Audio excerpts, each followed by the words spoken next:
نتابع المباراة الأولى في مرحلة المجموعات في دوري أبطال أوروبا.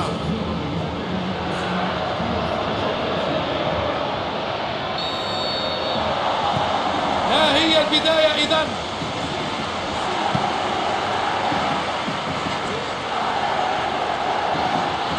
وسيلعبون رمية التماس.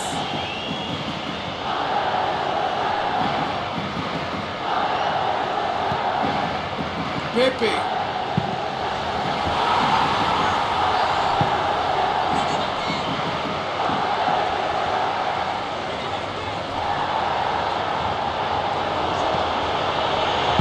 يحاول فك دفاعات المنافس.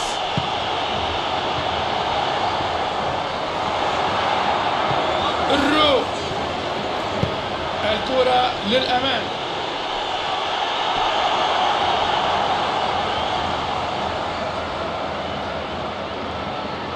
يتجنب الفريقان المخاطرة لا سيما في بداية المباراة.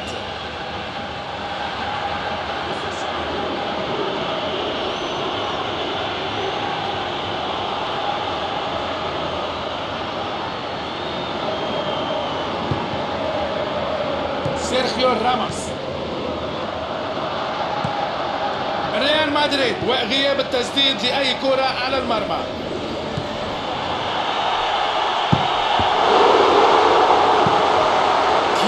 لها بالمرساة.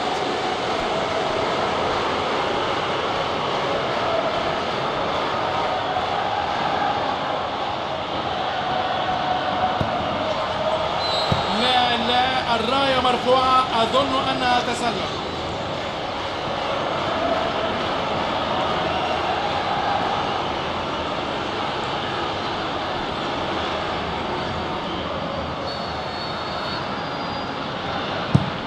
والحارس يلعبها بعيدة عن مرماه.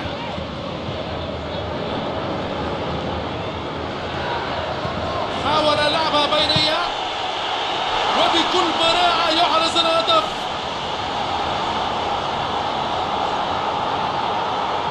هذا هو ما يحدث عما يسمحون للاعب من هذا الطراز بالحصول على مساحة في منطقة الجزاء. والسؤال هو لماذا لم يقم أحد بإحكام مراقبته؟ دفاع انتحاري في رأيي.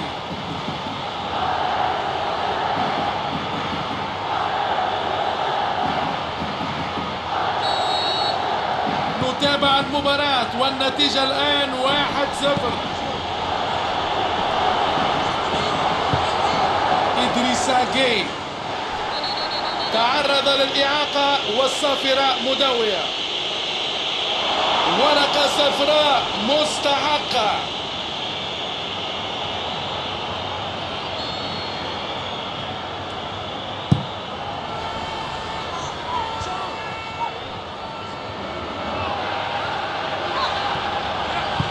يحاول تمريرها عبر الدفاع، لا يمكنه إهدارها من هنا ويضعها في المرمى.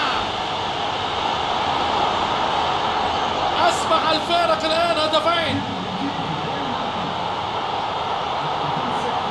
إن لم يكن في الإمكان أفضل من مكان، والكرة في أفضل مكان.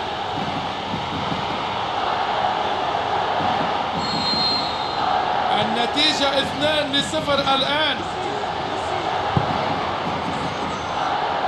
يتحرك بمفرده، قد تكون هذه فرصته في وضعية صحيحة. محاولة جيدة لكن لم تدخل المرمى. لم يكن بعيدا، ما من شك في أنه تحول إلى دينامو الفريق. صار المثل لزملائه والمحرك الرئيسي للفريق. إنه كالجوكر. يلعبها بينية أرضية، يشتتونها.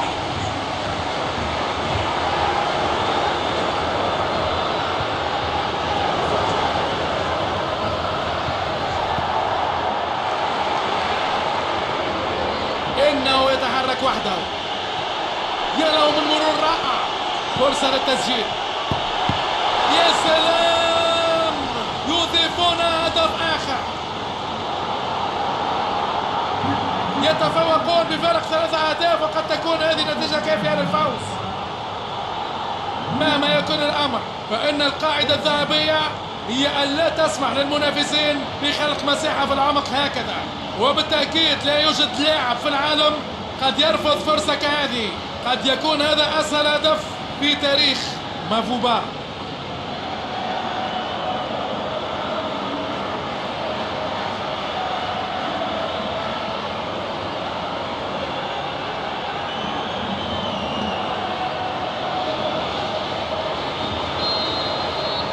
النتيجة 3-1 الآن.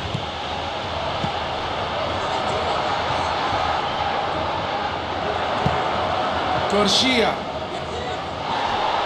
تدخل قوي لكنه شرعي.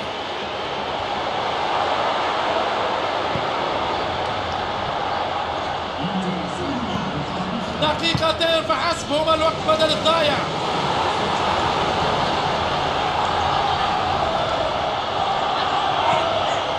قطعها في الوقت المناسب، أحس بقوة التهديد ووصل للكرة. بي يتسبب في خطأ مؤكد.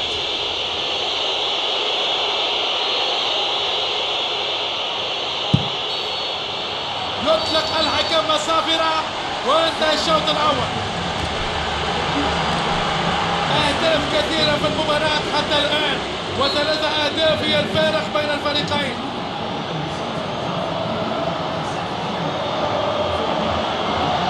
مودريتش، اعتراض في وقت مثالي، كانت الخطورة تزداد بشكل كبير.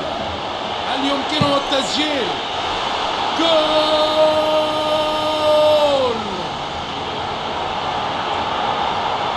لم يعد هنالك أي تنافس في المباراة. ما هذا الجمال والإبداع!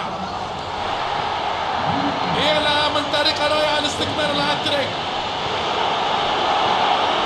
فرض هدف آخر.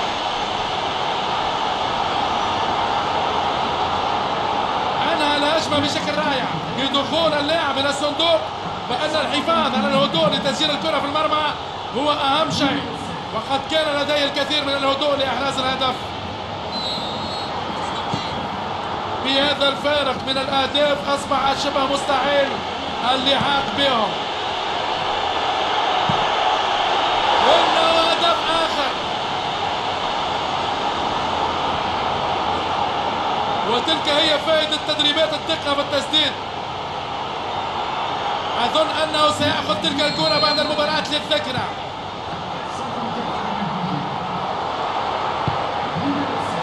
كورشيا، باسا،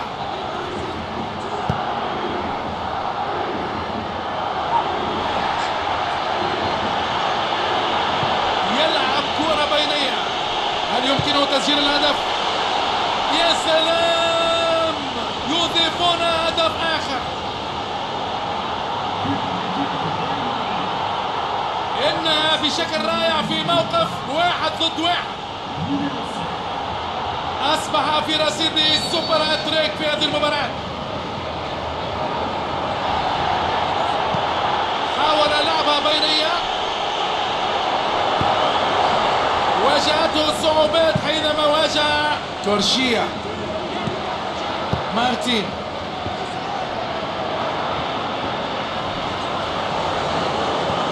الرو بكل القوة والإصرار يصمم على إنهاء المشوار.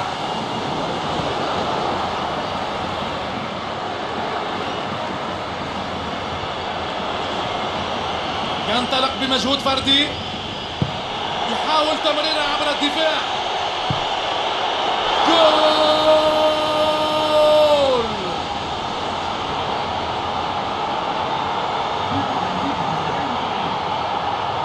أداء رائع ب5 نجوم في هذه المباراة.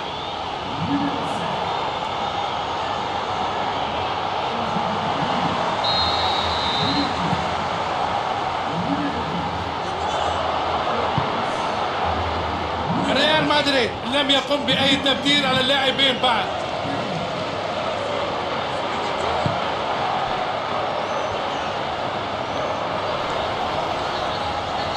والكرة ملعوبة إلى الأمام. كريستيانو رونالدو معه الكرة وعنده المساحة لتشكيل خطورة. لديه الفرصة،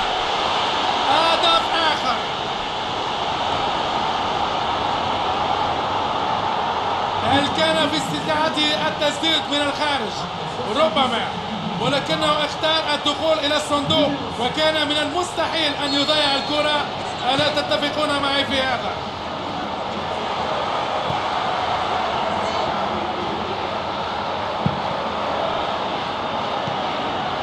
باسا، مارتين، كيايا، لديه فرصة جيدة، تمريرة مقطوعة. ابعدي يا كرة وانتهي يا خطورة. يحاول أن يلعبها بينية، يمر الوقت بسرعة، ينطلق إلى منطقة الجزاء.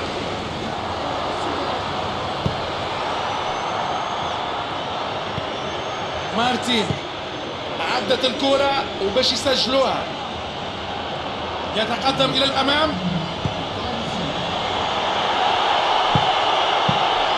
ووصلت الكرة إلى الحارس مباشرة. باسا، مينديز، يحاول فك دفاعات المنافس وينطلق، أبعدها بمبدأ الأمان. انتهت المباراة. إنها البداية التي كانوا يتمنوها، وضعتهم في موقع رائع ومنحتهم ثقة إضافية في المباريات القادمة. أحيانا تكون هنالك بعض المباريات التي لا نرغب في أن تنتهي، وكانت هذه واحدة من تلك المباريات في رأيي. لم يكن من الممكن توقع ما سيحدث، كانت مباراة رائعة.